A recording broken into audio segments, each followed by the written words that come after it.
लईकी पटावे। घूमे खाती गई रही मामा जी के गाँवे, बिगड़ल मन लगनी लईकी पटावे। पटा पटन कम में पता न कैसे, पटा पटन कम में पता न कैसे एगो लईकी से प्यार हो गई। जनवों से ज्यादा उनके चाहत रहनी, तब काहे दोसर भतार हो गई। जनवों से ज्यादा उनके चाहत रहनी, तब काहे दोसर भतार हो गई।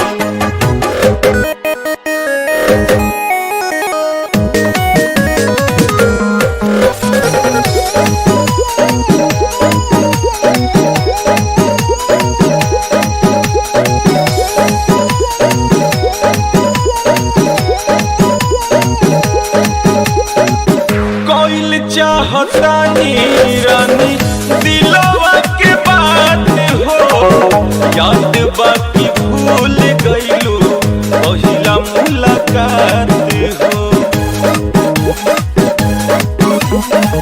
कइल चाहतानी रानी दिलवा के बात हो, याद बाकी भूल गईलू पहिला मुलाकात हो। वादा मोहब्बत के नाही निभैलू, वादा मोहब्बत के नाही निभैलू, खइल कसमवा बेकार हो गई। जनवों से ज्यादा उनके चाहत रहनी, तब काहे दोसर भतार हो गई।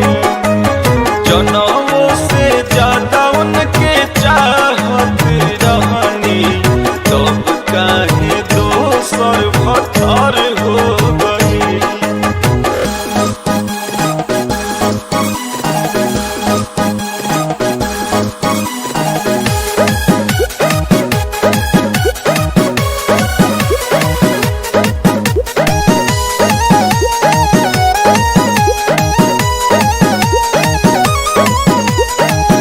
पहिला बेरी मिलते रहू सज के सवार के, अब जब मिलेलू त फेरेलू नजर के। पहिला बेर मिलल रहलू सज के सवार के, अब जब मिलेलू त फेरेलू नजर के। भइल बा हमरा से कौन गलतिया, भइल बा हमरा से कौन गलतिया, लगे मोहब्बत में हारी हो गई।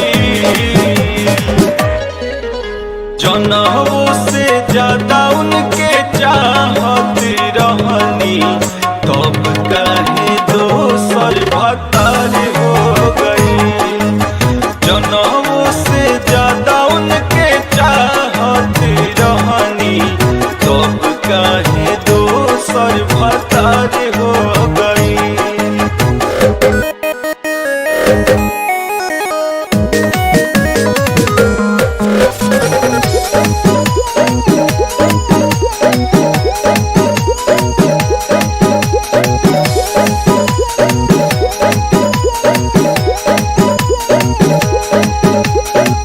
जब से गईली ससुरा तब से होना आवेला, उनका तो मालूम नइखे याद सतावेला। जब से गईली ससुरा तब से होना आवेला, उनका तो पता नइखे याद सतावेला। पांडे नवीन संग शादी रचैली, पांडे नवीन संग शादी रचैली, विवेक विनायक लाचार हो गई। जनवों से ज्यादा उनके चाहत रहनी, तब काहे दोसर